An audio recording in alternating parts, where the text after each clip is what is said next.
오늘 우리에게 들려주시는 하나님의 말씀 구약성경 하박국 3장 2절의 말씀입니다. 구약성경 하박국 3장 2절의 말씀 봉독하겠습니다. 여호와여, 내가 주께 대한 소문을 듣고 놀랐나이다. 여호와여, 주는 주의 일을 이 수년 내에 부응하게 하옵소서. 이 수년 내에 나타내시옵소서. 진노 중에라도 긍휼을 잊지 마옵소서. 아멘. 부응하게 하소서라고 하는 제목의 말씀을 여러분들에게 전합니다. 성도는 마땅히 개인적인 개인의 영적 각성과 함께 교회 부응을 사모해야 합니다. 부응이라고 하는 말은 사전적인 의미로는 소생, 회복, 재건의 뜻이 있고 우리말 성경에서는 주로 소생 또는 회복으로 번역하고 있습니다. 이런 의미에서 영적 부흥이라고 하는 것은 곳곳에서 죄인들의 회개와 회심의 역사가 일어나고 성도들이 죄에 대한 영적 각성으로 깨어지고 하나님을 향한 새로운 헌신과 결단이 일어나고 영혼 구원에 대한 열정이 뜨겁게 불타오르는 그런 역사를 말합니다. 하나님 부어주시는 부흥이 임했을 때 성도는 이전과는 확연히 다른 삶을 살게 됩니다. 오늘 우리는 부흥을 위해 기도해야 합니다. 부흥은 교회가 교회다운 모습을 회복하게 하고 성도가 성도다운 모습을 나타나게 해줍니다. 오늘 말씀을 통해 올바른 영적 부흥의 의미를 깨닫고 모두 부흥을 사모하고 부흥을 위해 간절히 기도하는 여러분 모두가 되기를 바랍니다. 성경은 교회의 양적 증가를 부흥이라고 말씀하지 않습니다. 교인의 수가 증가하는 것은 부흥의 결과요 열매일 뿐입니다. 영적 순결을 회복한 교회, 말씀과 성령으로 충만한 교회는 죄인들을 향해 구령의 열정을 가지기 때문에 수가 늘어나는 것은 당연한 이치입니다. 교회의 관점에서 볼 때 부흥은 항상 죄에 대한 뼈아픈 회개, 통회를 포함합니다. 타락한 성도들이 자신의 마음을 깊이 성찰함 없이는 깨어날 수도 없고 하나님을 바로 섬길 수도 없습니다. 그래서 진정한 부흥에는 항상 그리스도인의 철저한 회개가 동반됩니다. 부흥은 그리스도인들의 믿음을 새롭게 합니다. 그 결과로 믿지 않는 사람들을 하나님께로 인도하기 위해 열정적으로 수고하게 합니다. 교회가 만약 부흥을 기대하지 않는다면 심판을 피할 수 없습니다. 부흥의 핵심은 십자가입니다. 진리의 실체이신 예수께서 오심으로 십자가는 모든 믿는 자들의 기초와 중심이 되었습니다. 영적 부흥이란 예수의 영이신 성령이 십자가에 못 박힌 성도들을 통해서 드러나는 일이다라고 하는 사실입니다. 그래서 부흥은 교회와 성도를 변화시킵니다. 시편 85편 6절은 주께서 우리를 다시 살리사 주의 백성이 주를 기뻐하도록 하지 아니하시겠나이까 고백하고 있습니다. 이것이 바로 부흥을 위한 기도입니다. 하나님만이 우리에게 생명을 주실 수 있고 우리를 다시 살릴 수 있습니다. 4대 교회처럼 살았다는 이름은 가졌으나 죽은 교회, 라오디게아 교회처럼 부유한 것 같으나 헐벗은 교회, 믿는다 말은 하지만 행함이 없는 죽은 믿음을 가진 성도들은 모두 부흥이 필요합니다. 부흥이란 영의 소생, 회복을 의미하기 때문입니다. 죄인들에게는 복음이 필요하고 성도들에게는 부흥이 필요합니다. 말씀을 통해 하나님으로부터 생명을 부여받는 것이 바로 부흥입니다. 먼저 성경에서 부흥이란 말이 처음 사용된 것은 야곱이 사랑하는 아들 요셉의 생존 소식을 들었을 때라고 하는 사실을 우리는 발견합니다. 창세기 45장 27절을 보면 그들이 또 요셉이 자기들에게 부탁한 모든 말로 그에게 말하며 그들의 아버지 야곱은 요셉이 자기를 태우려고 보낸 수레를 보고서야 기운이 소생한지라 그랬어요. 사랑하는 아들 요셉을 잃고 막내 베냐민마저 애굽으로 보낸 야곱의 영은 살았으나 죽은 상태와 같았어요. 사랑하는 아들을 잃음으로써 생긴 슬픔은 다른 그 어떤 것으로도 대체할 수 없었습니다. 그런 야곱에게 한 줄기 생수와 같은 소생할 힘을 준 것이 바로 요셉의 생존 소식과 더불어 그가 보낸 수레였어요. 그렇다면 성도들은 어떻게 부흥을 경험할 수 있습니까? 야곱과 동일합니다. 십자가에 못 박히신 예수님이 지금도 살아계시고 저 하늘에서 우리에게 성령을 보내주심으로 영은 거듭나고 소생할 수 있습니다. 부흥은 어떤 인위적인 프로그램이나 조작된 흥분과 그리고 부추김으로 결코 일어나질 않습니다. 부흥이란 예수님을 진실로 믿을 때 일어나고 예수님과의 첫사랑을 잃어버린 성도가 회복하는 데에서부터 시작한다는 사실을 우리는 알아야 합니다. 이런 관점에서 갈보리 십자가야말로 영적 부흥의 출발점이 됩니다. 부흥을 경험하기 위해선 먼저 갈보리 십자가로 나아가야 합니다. 피 묻은 원색적인 복음이 생명의 충만함을 가져다 줍니다. 십자가 보혈에 대한 선명한 인식이 깊어지면 깊어질수록 성령은 그만큼 더 충만해집니다. 십자가의 복음을 새롭게 인식하고 영적 각성을 통해 깊은 은혜를 맛보는 데서부터 부흥은 시작되기 때문입니다. 십자가 없는 부활이 없듯 십자가 없이는 영적 부흥도 기대할 수 없습니다. 영적 대각성이나 영적 부흥의 핵심은 언제나 십자가였다는 사실을 유념하시기 바랍니다. 둘째, 타락한 성도가 부흥을 경험하기 위해서는 반드시 기도가 필요해요. 하나님의 무한한 은혜를 받아 자기 육신의 뜻대로 사용한 삼손이라는 인물을 우리는 기억합니다. 삼손이 갈증으로 죽음의 위기에 놓이게 되었습니다. 지금 삼손에게 필요한 것은 물이었습니다.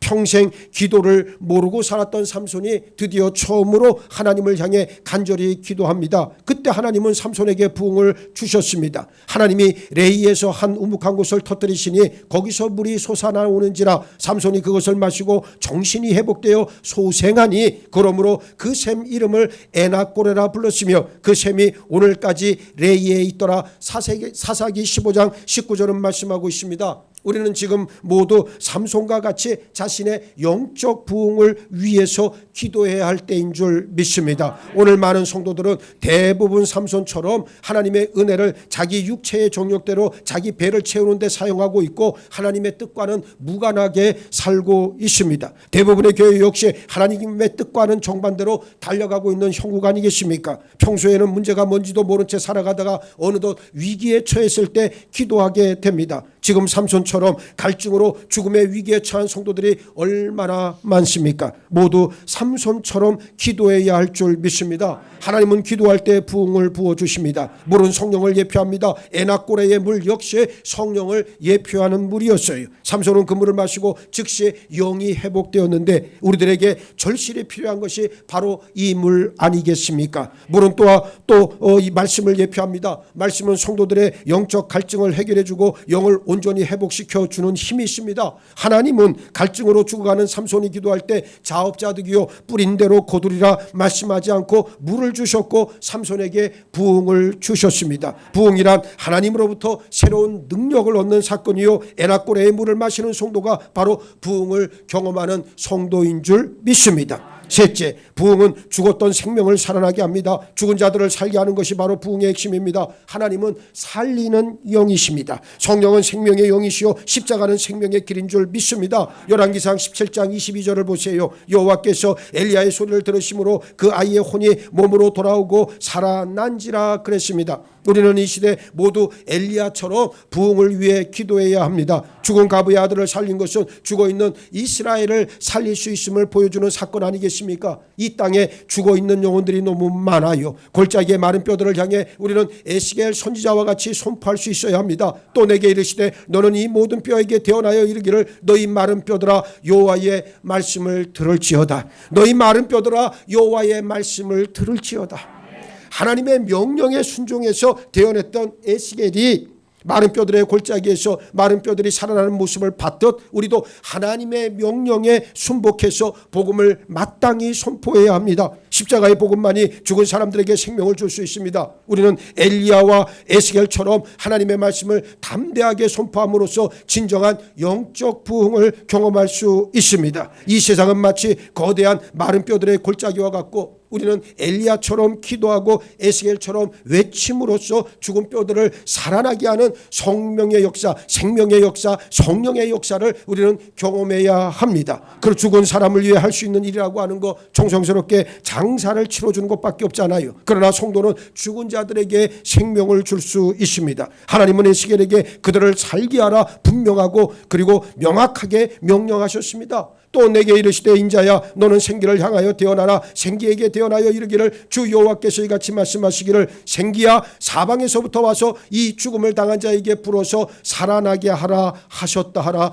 에스겔 37장 9절은 말씀합니다. 우리에겐 생명의 말씀이 있습니다. 성경은 생명의 말씀이며 진리의 말씀입니다. 그래서 성령께서는 사도들에게 가서 성전에 서서 이 생명의 말씀을 다 백성에게 말하라 말씀했습니다. 하나님은 생명의 통치자십니다. 복음은 생명의 약속입니다. 예수님의 다시 오심은 생명의 소망입니다. 이런 이유로 우리는 마른 뼈들의 골짜기로 가서 뼈들을 향해 너희 마른 뼈들아 하나님의 말씀을 들으라 외칠 수 있습니다. 이것이 바로 영적 부흥이에요. 이 시대 저와 여러분이 우리 교회를 통해서 하나님의 말씀을 선포함으로써 참된 부흥을 주도하는 일꾼들이 될 수 있기를 간절히 원합니다. 넷째, 하나님은 통회하고 겸손한 영을 지닌 자들에게 부흥을 부어주십니다. 부흥을 경험하기 위해 우리는 먼저 자신의 죄를 들여다보고 철저하게 회개해야 합니다. 마땅히 감사해야 될 일들에 대해서 잊어버리고 불평하고 하나님의 말씀을 가까이 하지 않고 기도를 게을리하고 제약된 행동을 반복하다 주일 예배 한번 참석하는 것으로 마음의 위안을 삼는다든지 거짓말과 험담, 위선, 자아를 내세우고 불신자들에 대해 염려와 관심도 없고 충성과 헌신은 사역자들이나 하는 것으로 치부하는 일련의 모든 일들이 우리 예수님을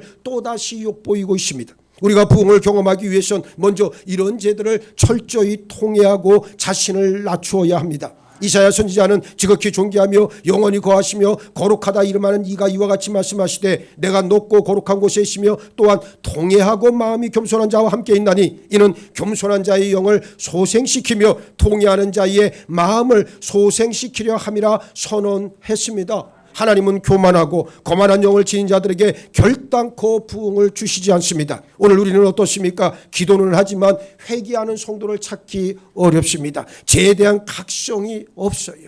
그러니 마음속에 하나님 앞에 통곡하며 기도할 수 있는 그런 진실한 지체들을 찾기가 얼마나 어려운지 여러분들 다 보셔서 아실 거예요. 내 자신이 지금 어떤 기도를 하고 있는가를 들여다보면 하나님께서 찾고 하나님께서 원하시는 기도자가 어떤 사람인가를 우리는 금방 알 수가 있습니다. 여러분 가만히 한번 들여다보세요. 여러분들이 하나님 앞에 기도할 때 정말 내가 죄인 때문에 인해 괴로워서 하나님의 도우심을 구한 적이 과연 몇 번이나 있는지, 내가 저지른 삶의 그 수많은 죄악들을 놓고 일일이 다 따져가면서 하나님 앞에 진실로 뼈를 깎는 듯한 그런 통회의 과정을 거쳤는지, 미안한 말이지만 오늘날 교만한 자, 믿음 없는 자, 그 심령 가운데 하나님이 없는 자는 회개 기도를 하지 않습니다. 성경은 뭐라고 말씀합니까? 틈나는 대로 할 수만 있는 대로 날마다 순간순간마다 회개하고 성령 안에서 새롭게 거듭나라 말씀합니다. 이것이 하나님 나라 시민의 표징이요 약속이다. 네. 오늘 나는 여러분들에게 분명하게 말씀드릴 수가 있습니다. 믿음 없는 자가 되지 말고 하나님 앞에 자기 뼈를 깎는, 자기 살을 베어내는 듯한 아픔의 과정을 겪어서라도 반드시 통회하고 회개하는 자리로 나아가라. 그러면 그 영혼을 하나님께서 살릴 것이다. 이것이 위대한 복음의 약속 아니겠습니까? 오늘 여러분들에게 그와 같은 죄에 대한 철저한 통회와 그리고 회개의 과정이 있기를 주의 이름으로 축복합니다. 우리는 이러한 죄에 대한 각성을 늘 가지고 있어야 된다는 얘기예요. 죄를 범하면서 우리 구주 예수 그리스도를 다시 십자가에 못 박는 무서운 일이란 뭡니까? 자각 대신에 운이 없다, 실수였다, 어쩔 수 없었다는 식으로 우리는 쉽게 무마해버리잖아요. 그렇습니다. 우리가 내가 죄인이라는 사실을 인정하지 못하고 알지 못할 때 우리는 예수 그리스도를 끊임없이 다시 못 박게 된다는 사실을 인정해야 된다는 거예요. 예수님은 히브리서에서 말씀하시길 뭐라 그랬습니까? 2번 다시 십자가에 못 박힐 일이 없다고 분명하게 선언하고 있습니다. 그러니까 여러분들이 회개하고 또다시 짓는 죄에 대해서 여러분들 몫이요. 예? 다른 그 누가 나를 위해 대신 십자가를 져준 게 아니고 이제는 여러분들이 책임을 져야 된다는 거예요. 나는 여러분들이 믿음 안에서 죄에 대한 통렬한 각성과 함께 회개가 일어나기를 원하고 모든 교만과 모든 거짓과 모든 위선이 다 떠나가고 껍데기가 변하여 알곡이 되기를 원합니다.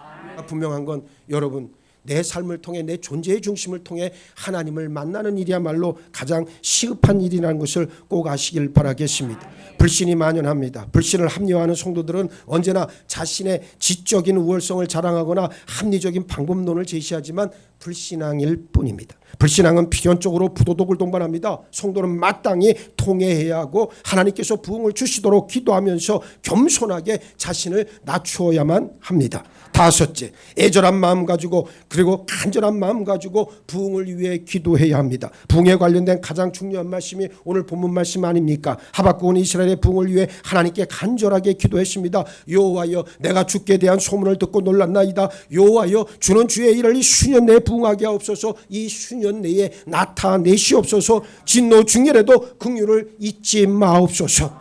부흥을 위해 기도하라. 이것이 우리가 받은 기도 제목이요 하나님의 명령입니다. 부흥이 필요 없다는 것은 마귀의 속삭임입니다. 부흥을 부정하고 비난하는 것은 하나님의 사역을 비난하는 것과 똑같습니다. 어느 교회나 성도든지 부흥이 필요합니다. 부흥은 지적 토론이나 탁상 공론이 아니요 하나님의 호흡이신 하나님의 말씀이 주는 생명의 역사요 성령의 능력의 역사입니다. 역사상 대부흥의 물결은 기도하는 사람들 손에서부터 시작되었어요. 위대한 부흥은 언제나 끈질기게 부흥을 위해 기도하는 사람들을 통해 그 불길이 타올랐다는 사실입니다. 뜨거운 열정 가지고 쉬지 말고 기도해야 합니다. 사실 교회의 부흥이라고 하는 거, 교회에 지체된 성도 한 사람 한 사람이 먼저 부흥을 경험할 때 주어진다는 사실 아니겠습니까? 기도자로 세워지길 축복합니다.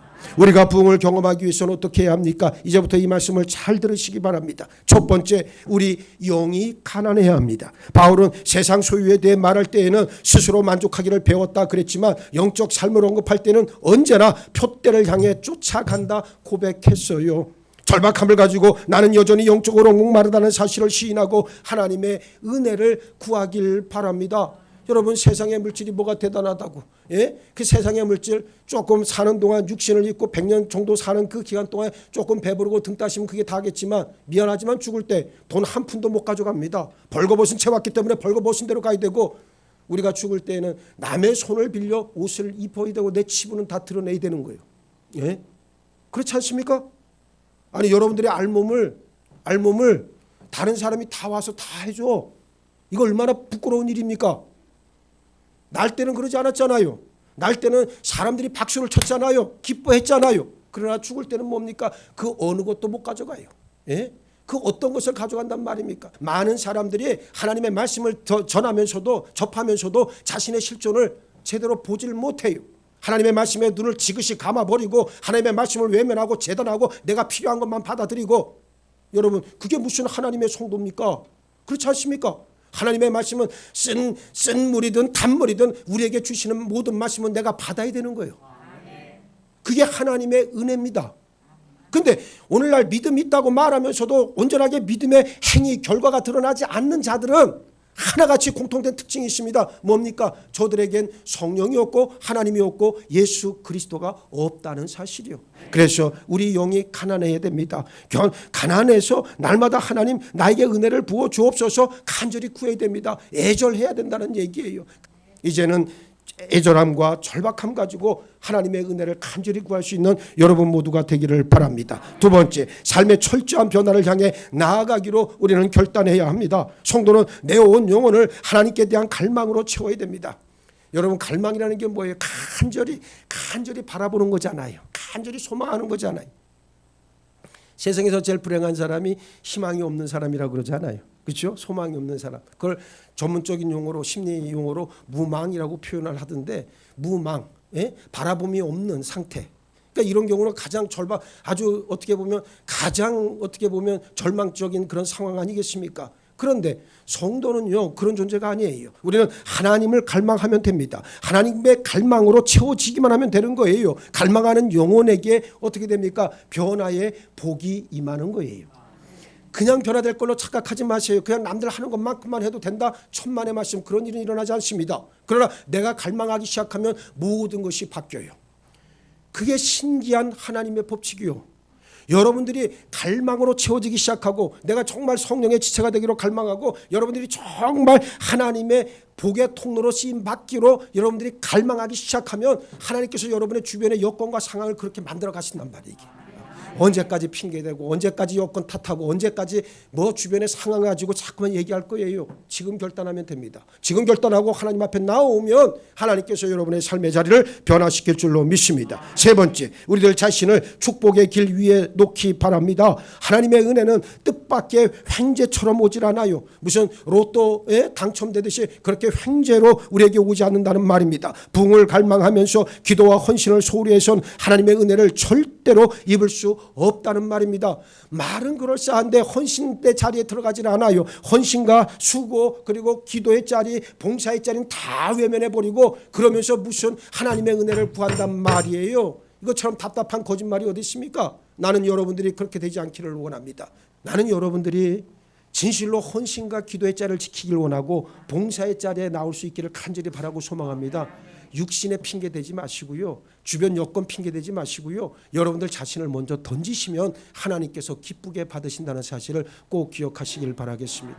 부흥을 갈망한다면 기도와 헌신의 자리를 절대로 외면하지 마시기를 바랍니다. 네 번째, 철저한 회개를 해야 합니다. 모름지기 성도는 자기 자신에 대해 거룩한 슬픔을 가질 수 있어야 됩니다. 자기 자신에 대해서 한없이 관대하고 남에 대해서는 아주 야박한 사람들 너무 많잖아요. 아닙니다. 자기 자신에 대해서는 늘 거룩한 슬픔을 가져야 됩니다. 이 어쩔 수 없는 육신을 벗을 때까지 이 죄의 굴레에서 어쩔 수 없이 방황할 수밖에 없는 자신의 그 못난 자아를 놓고 하나님 앞에 진실로 회개할 수 있는 우리 모두가 되어야 된다는 말입니다. 죄인된 실존에서 뿜어져 나오는 온갖 악행들은 오직 십자가 보혈로서 깨끗해질 수 있습니다. 할 수만 있는 대로 날마다 순간순간마다 회개하시기 바랍니다. 다섯 번째, 관계 회복에 힘써야 합니다. 굽은 것을 곧게 펴는 게 성도의 삶 아니겠습니까? 왜곡된 관계가 있다면 먼저 용기를 내서 바로잡기 바랍니다. 여러분 보세요. 누군가하고 관계가 틀어졌어요. 그러면 상대방이 나에게 와서 손을 내밀어 줄 때까지 기다릴 것이 아니라 먼저 여러분들이 가서 손을 펴란 말이에요. 손을 펴고 그래 내가 미안했어. 내가 잘못했어. 그 한마디 하면 모든 게 만사 오케이인데 우리는 그게 안 되잖아요. 그러면서 자꾸만 남 탓을 하고 자기의 부족함은 얘기도 안 하고 여러분 보세요. 내가 말하고 있는 것이 가장 어떨 때 정직하겠습니까? 사실은 내가 나에 대해서 말할 땐 정직하지가 않아요. 대부분 그렇습니다. 내가 남에 대해서 말을 할 때, 그러니까 남이 나에 대해서 어떻게 바라보고 나를 평가할 때, 그것을 얘기할 때만큼은 가장 진실해질 수밖에 없어요. 이게 무슨 얘기냐면 반대로 여러분들이 늘 나에 대한 주장, 나에 대한 생각, 내 계획 뭐 이런 것들을 얘기할 때 여러분들이 가장 정직하다고 착각을 하는 것뿐이지 실제로 남들이 여러분들을 어떻게 생각하고 어떻게 판단하느냐가 사실은 가장 정확한 말이다. 가장 정확한 말이라고 하는 것을 우리에게 암시해주고 있는 그러한 표현이란 말이에요. 그러니까 우리가 가급적이면 관계성이 제일 중요하다. 여러분 관계성이라고 하는 것은 그냥 세워지지 않습니다. 제가 늘 말씀을 드리지만 하나님과의 관계성이 바로 서 있는 자가 사람과의 관계성도 온전해질 수가 있습니다. 네.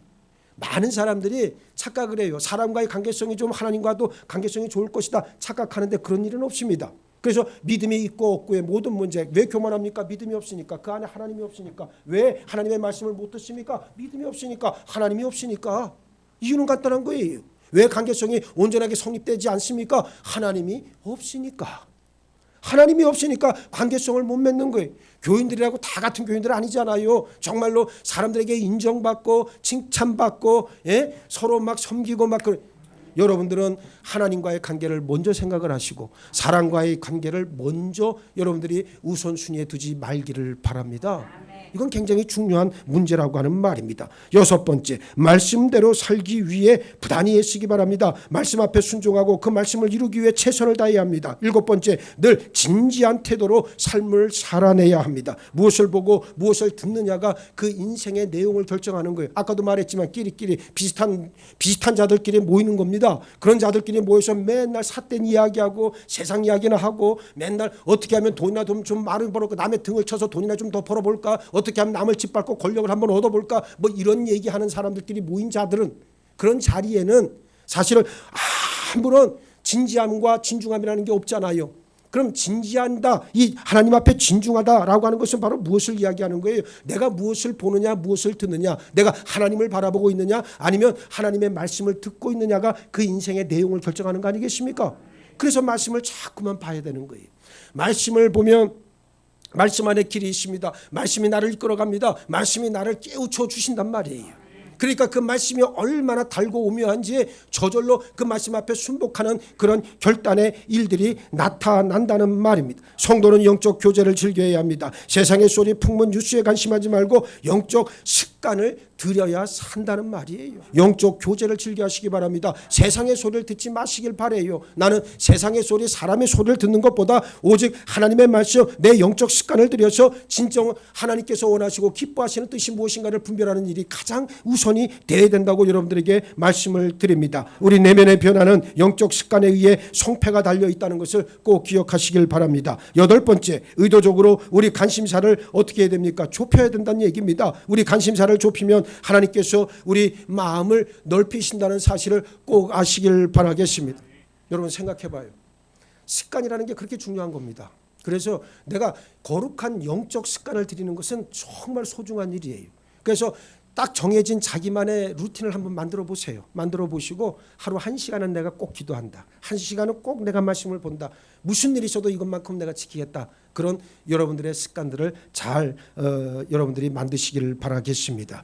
9번째, 복음을 전해야 한다는 말입니다. 예, 복음을 전해야 합니다. 하나님께로부터 받은 은사는 풍성합니다. 그 은사를 방치해서 녹슬어 버리는 일이 없도록 해야 한다는 말입니다. 주의 종의 필요에 응하고 맡겨진 일에 대해서는 꼭 책임을 다하는 것이 성령 받은 지체의 본분입니다. 자리에 집착하지 말고 순종을 통해 겸손으로 행동하는 여러분 모두가 되기를 바랍니다. 10번째, 하나님에 대한 절대적 신뢰를 가져야 합니다. 성도라면 하나님을 기대해야 합니다. 하나님이 행하실 일들을 사모해야 합니다. 하나님 보좌 우편 앉아 계신 예수 그리스도께서 반드시 풍성하게 채워주실 줄 믿습니다.